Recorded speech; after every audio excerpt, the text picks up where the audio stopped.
Okay, so today I'm gonna be doing some plushie surgery.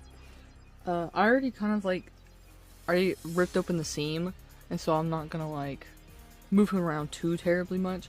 But like, look at this poor guy. And he was just like designed to be like this or something, but like, he's not okay. So like, we're doing some like plushie surgery to hopefully fix the high degree of floppiness that he's got. I don't think I mind the tail being like super floppy, but like the head. Look at this poor thing. Like, why? Why design a plushie like this? Anyways, got this little guy off eBay. He just came in yesterday, so we're doing some plushie surgery.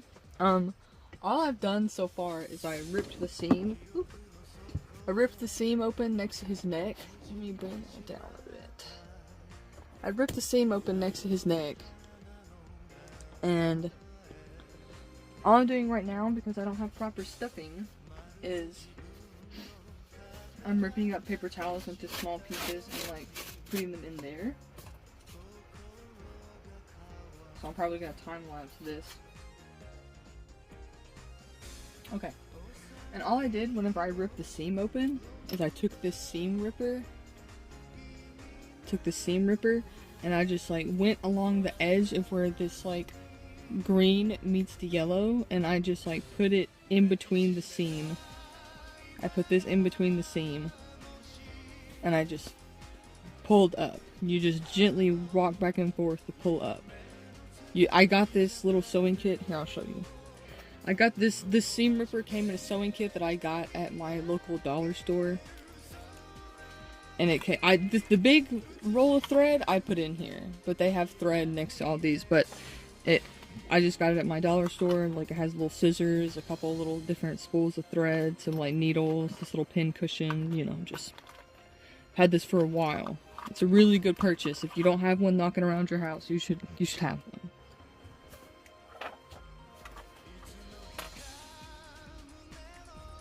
Let me check the view.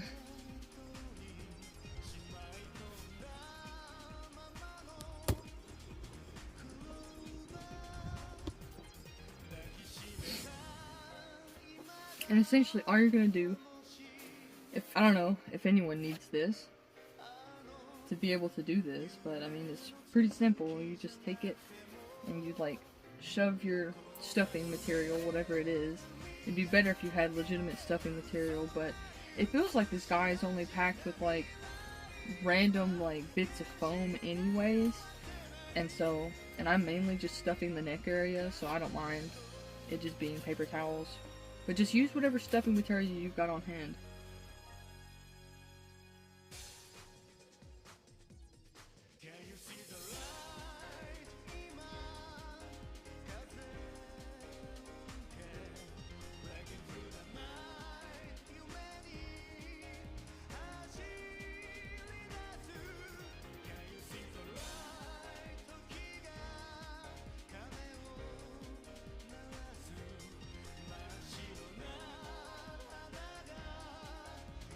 Okay, so it would have been way better if I remembered this sooner, but I just remembered that I have a bunch of cotton balls, because I was getting pipe cleaners to like maybe make some kind of like stabilizer thing for his neck, and then I remembered, like, as I was grabbing like the pipe cleaners, I saw those little pom-poms, like these, that I have in my little craft section, like, of my drawer, and I remembered that, made me remember that I have a bunch of cotton balls that I don't really use that much, and I was like, this is perfect for them. I wish I would have thought about it before I spent the time to rip up all the paper towels, but, you know, such as it is.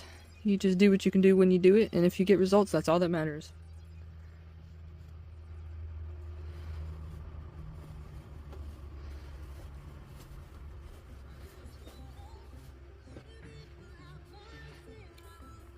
I thought what I might do is try to make some kind of, I'm just going to twist these two pipe cleaners together so I can pretty much give him some kind of better support in his neck, because his neck is actually kind of long, and even if I stuff it a whole lot, it's still probably going to have a tendency to want to fall over, because his head's really big, but his neck's really tiny. And so I thought if I added some kind of, give him a little bit of a bones in there, it'd help. Alright, I think that's probably a good size. We'll twist this together too. And that's the thing, you don't have to have the proper equipment to like do the things that you want to do. I mean, sure, maybe it'd be better if I had some polyfill or something like that, but you know, you just make do with what you've got. Like, oops, don't let any kind of like limitations, or you think that are limitations of like your materials, keep you from doing something that you want to do. Just do your best to do it anyways. Okay, I'm gonna sit down for this. All I'm doing is trying to work that pipe cleaner into a better position in his neck. The amount of cotton balls you need to like actually stuff something is really big. But cotton balls luckily are fairly cheap. They're like usually like between $1 and $2 for like a big like bag of them. Like, so, you know, if it's what you have on hand, it's definitely better than like using a bunch of paper towels like I was doing. I'm glad I thought about this. Alright, as you can tell, this is so much better than it was. It doesn't flop. He's not so sad anymore. He can actually hold his head up.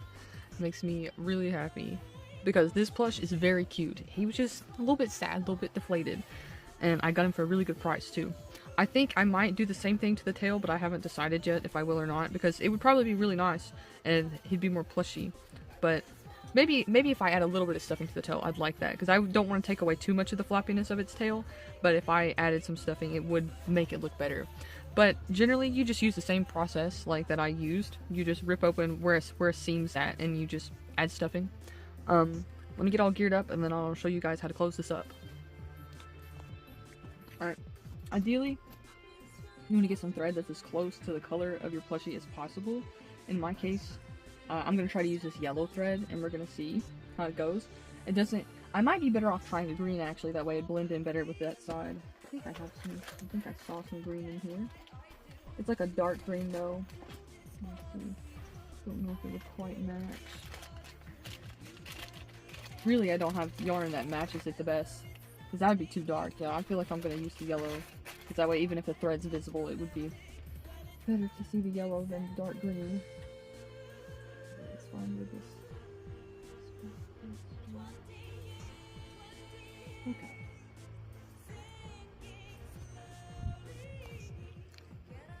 Alright, all I do is thread your needle. They do have threaders that you can use that come in sewing kits. I'll show you one here in a second. Let me get this needle threaded properly. It's probably too much thread, honestly, but if I end up deciding to stuff the tail, then I'll already have a needle with thread on it, so.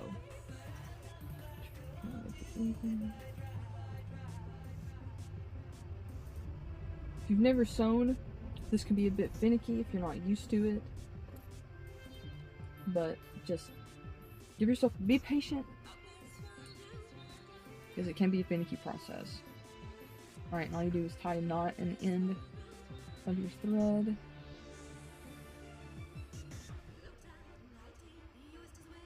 Okay. And I do a couple knots. I try to do a couple knots at the end of my thread to just make sure it's not going to slip out, that it's really secure. Alright, I'll do one more just in case.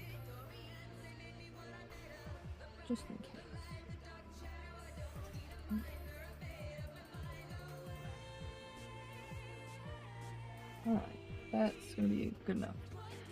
Alright, let me see if I can find that threader. Not really sure where the threader's at. Maybe I'll put up an image of what one looks like, but rest assured, it's relatively simple to use. Okay, so what I'm going to try and do is I'm going to try and follow the seam. You want this piece to be folded, this piece of fabric right here. It's already got a good crease in it, so I should be like pretty good. And there's probably a way to do a stitch that's like more invisible so you don't see the thread. Can't remember it right off the top of my head, but it is fine to make things go, you know? Let's see.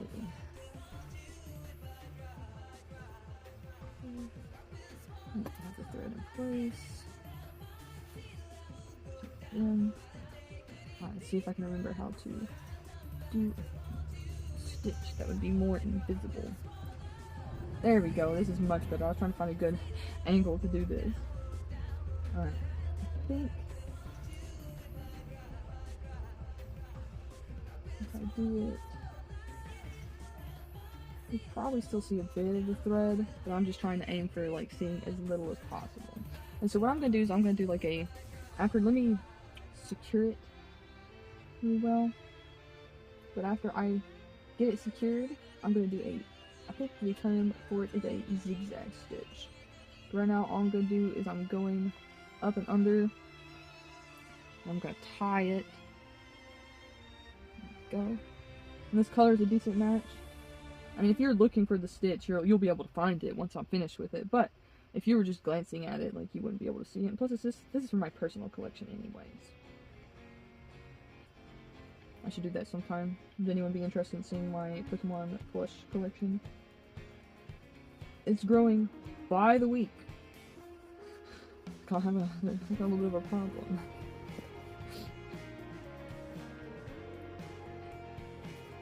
Okay, that seems very secure. We're gonna start the zigzag stitch, and it's exactly how it sounds. You're just gonna go back and forth. Just really a zigzag type of motion. You're gonna do that in attempts to like hide as much of this thread as possible.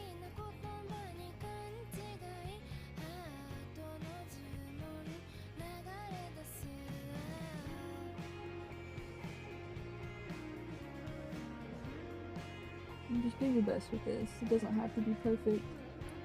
You're not a professional. And at the end of the day, it's fine. It doesn't matter.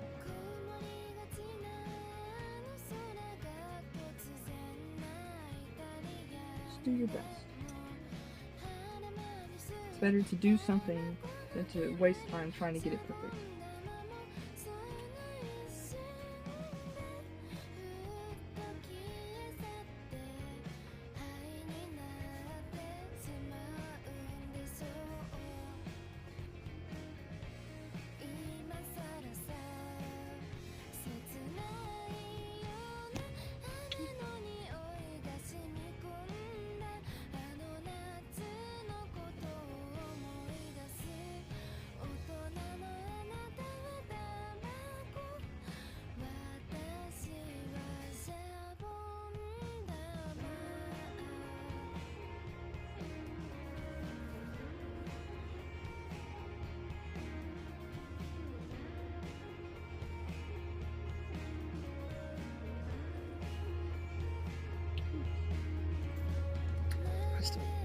Yeah. Okay. So, if you mess up like I just did, I forgot I was zigzagging and I went over. If you do that, that is why you have our trusty seam ripper. Or, what you can do is you can rip the seam, or if you're very careful, you can use this to pull the thread back through. You can either rip it and like restart it, or you can just carefully pull the thread and the needle back through. Sometimes that works, sometimes it's more effort than it's worth. Just do whatever feels right for you in that moment.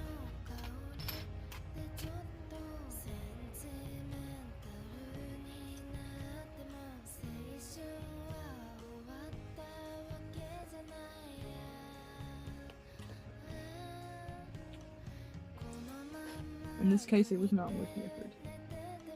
So we're just gonna cut that. Alright. The only thing about cutting the thread like that is you have to redo a knot at the end of the thread. And it's important to do this, because you don't want it slipping out. It's better to take a little bit more time to do something the first time and make sure it's done really well. That way you don't have to go back and, you know, patch it up and do it again. And I was thinking about everything, and there's probably going to be a couple more videos to come out exactly like this one, because I right now, as I know for sure, have 2 plushies on the way that have some damages or defects. The main reason I got this one so cheap was because he's got a stain on his foot, but that doesn't really bother me. I always buy my plushies like used. Maybe some people aren't into that, but to me, I love my plushies, and I like being able to give used plushies like a second chance, a second home, you know, maybe it's their second or third home, who knows. But not only are they cheaper, but also, you know, just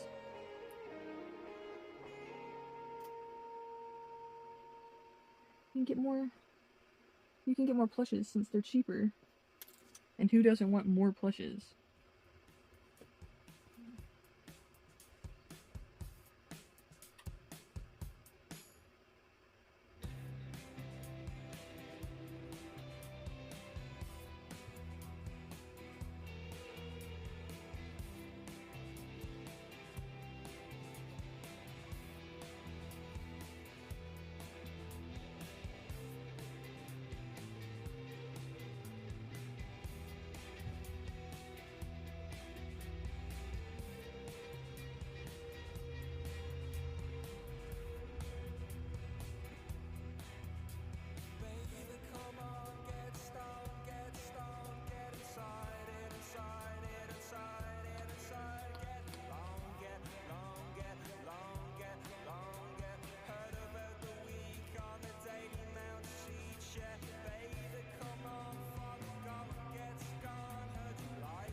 Whenever you're finishing the stitch, just go in like you're doing another zigzag and try to go up through, like how there's this pucker right here. You go up through that. So I can start getting caught on everything else. Alright, and you go through and you just do another, you just put your needle through the thread and you just tie it over. And I'm going to do that at least a couple more times just to make sure that I really feel confident that this is secure. Because we're going to try and cut this thread as close as we can to the knot, since we're trying to make this thread not visible. We're trying to keep it from being as visible as we're able to. Okay. Alright. Tie it one more time. Stretch that out a bit. Okay. And then that's secure. You take your scissors, put it like that, and then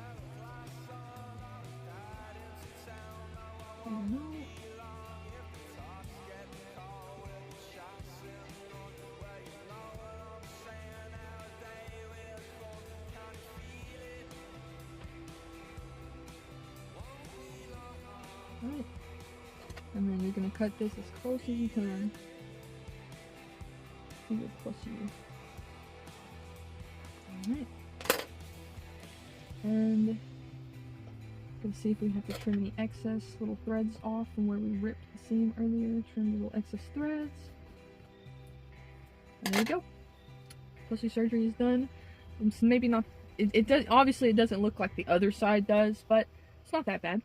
And plus, I feel like Snivy is much happier with a little bit more stuffing in his neck. I know. I think he looks a lot better. Anyways, bye.